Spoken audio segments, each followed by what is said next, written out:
Hello and welcome to the English Speaking Podcast, the podcast that helps you improve your spoken English by listening to real, clear conversations.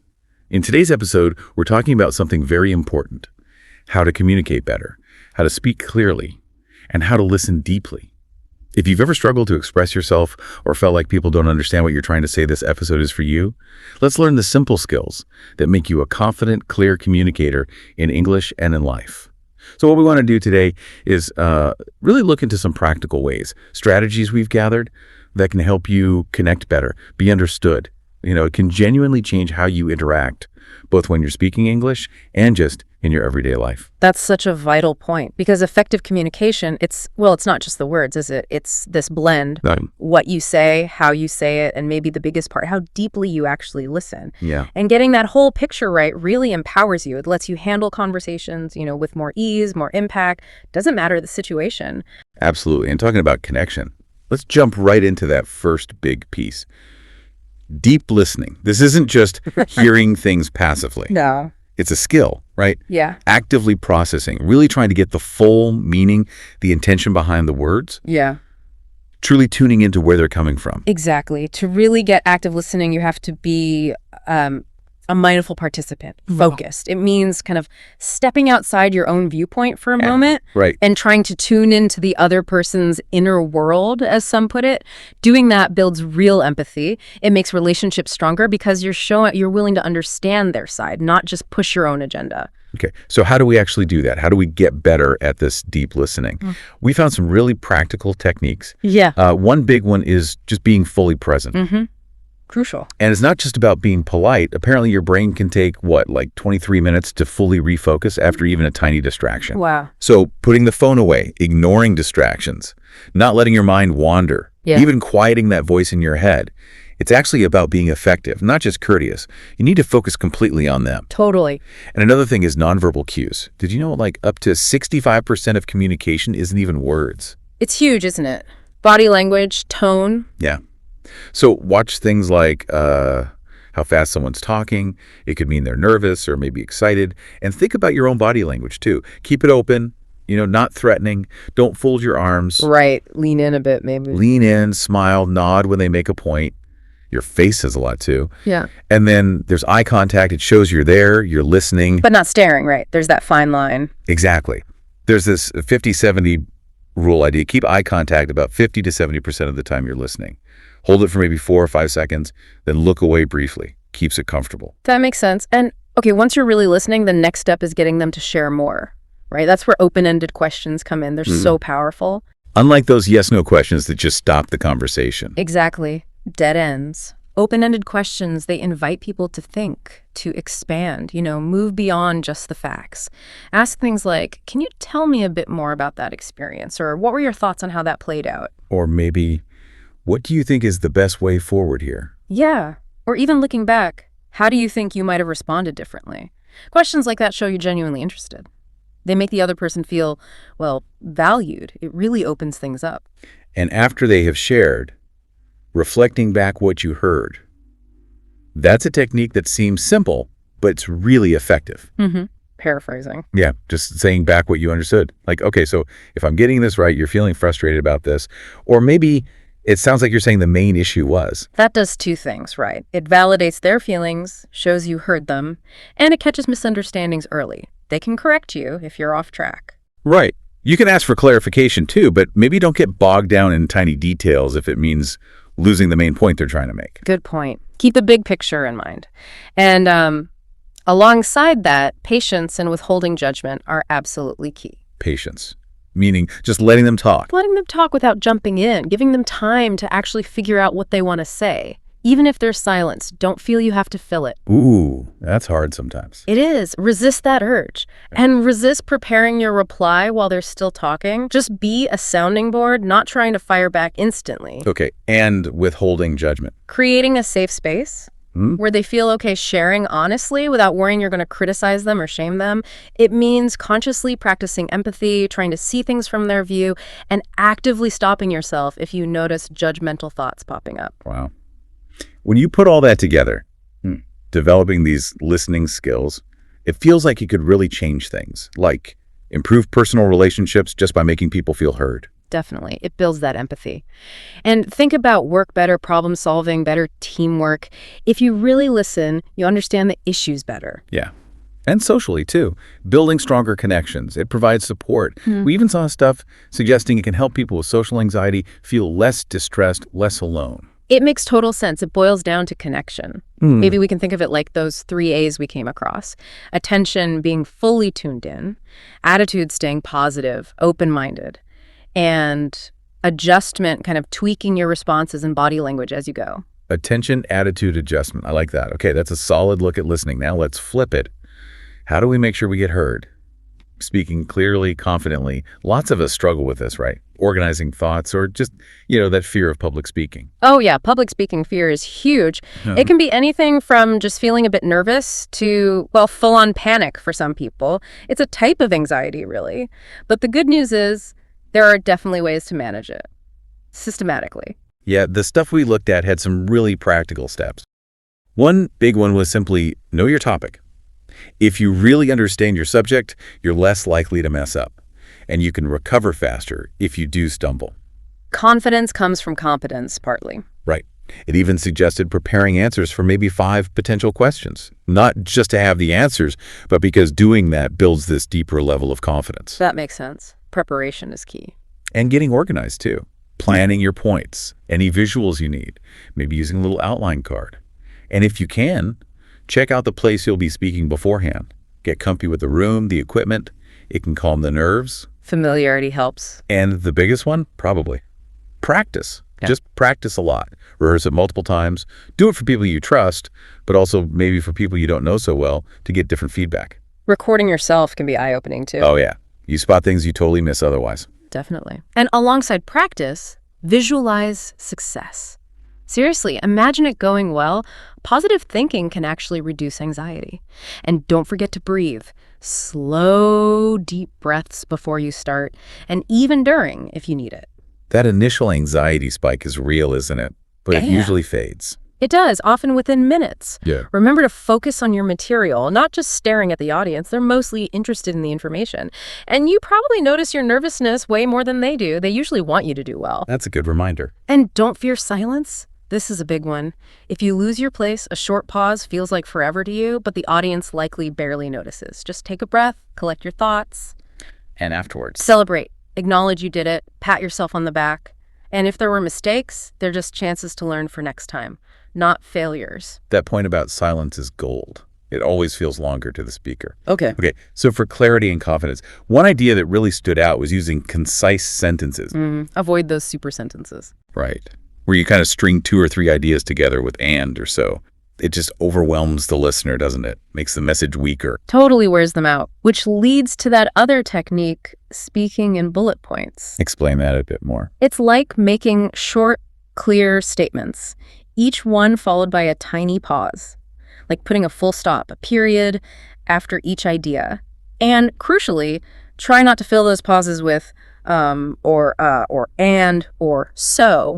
So it creates a kind of rhythm. Exactly, a clear, confident rhythm. So instead of rambling like, well, I've got a few things I need to do today, and first I have to outline that proposal, and then I need to send it over to the editor, and then once that's back, I guess I'll add the images so it looks good. Yeah, that kind of thing. You'd make it more like, I have several steps today.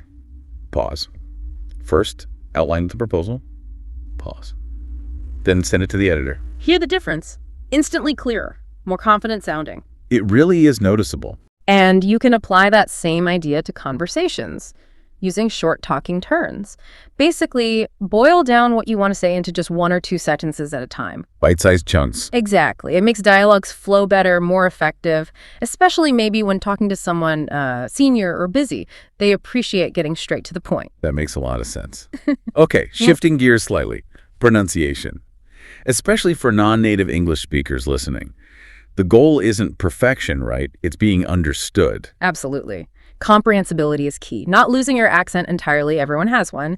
It's about making sure people can follow what you're saying easily. And one fascinating thing we found is that English is stress-timed. What does that mean exactly? It means the rhythm isn't based on giving every syllable equal time. It's built around the stressed words and syllables. Those stress parts are a bit louder, usually higher in pitch, and noticeably longer. The vowel sound gets stretched out. Longer. And the unstressed syllables, they get reduced, squashed down, often to that schwa sound, that lazy oh sound you hear in words like a B-O-T or so-fa. Ah, okay. And that stress pattern can actually change the meaning. Big time. Think about convict, the noun, versus convarus, conviciti, the verb. Same letters, different stress, different meaning. Right, or like your example, I ordered 2 hamburgers, emphasizes how many. Versus, I ordered 2 hamburgers, emphasizes the food type, not sandwiches, maybe. Getting that stress right helps listeners focus on the important words, even if your individual sounds aren't perfect. It's a huge part of sounding clear. So how can people work on this, improve their pronunciation with stress in mind? Well, first, just start noticing it. Pay attention to stress patterns in words, but also in whole phrases and sentences when you listen. Second, learn to tell the difference between content, words, nouns, main verbs, adjectives, adverbs, which usually get stressed. The important words. Yeah. And function words, articles, pronouns, little helping verbs, which are usually unstressed and reduced. Third, trust your ears more than the spelling. Listen to how things actually sound. English spelling is tricky. Understatement. And finally, practice things like jazz chants. Those rhythmic exercises can really drill the patterns. And try mirroring reading aloud along with a recording of a native speaker, trying to copy their rhythm, their pauses, their stress. Those are really practical tips. Okay, all these skills, listening, speaking clearly, pronunciation, they all build towards this bigger goal, right? Achieving fluency in English and making real connections through conversation. Exactly. And when we say fluency, we mean being able to speak English, with ease, with confidence, like a native speaker might. But it's important to remember it's a journey, not like a switch you flip. It takes time. It takes time and effort. But thousands of people reach a really high level every year. It's definitely achievable with determination. So for listeners wanting to boost their fluency, what were some key takeaways? The absolute number one thing seemed to be speak. Speak as much as you possibly can. Can't beat it. It's the most effective thing. Find opportunities, language exchange apps, online classes, even just talking to yourself in English as you go about your day. Narrate your life. Yeah. And daily immersion. Little things add up. Change your phone language, listen to English music, read news articles, watch movies and shows, maybe keep a journal in English. All great ideas, consistent exposure, and use technology. Learning apps, YouTube videos. They're powerful tools. Don't forget things like subtitles or slowing down the playback speed if you need to. Good point. And make sure the resources match your level, right? Start with easier stuff, maybe kids' books or simple apps, then move to news reports, maybe without subtitles, then podcasts like this one or native speaker shows and books. Tailor it. Definitely. And one thing that came up was the benefit of having a personal tutor, if possible. How does that help specifically? Well, you get guided practice, immediate feedback on errors. And they can help you focus on the vocabulary that's actually useful for your life, your job. Plus, that motivation and accountability factor is huge.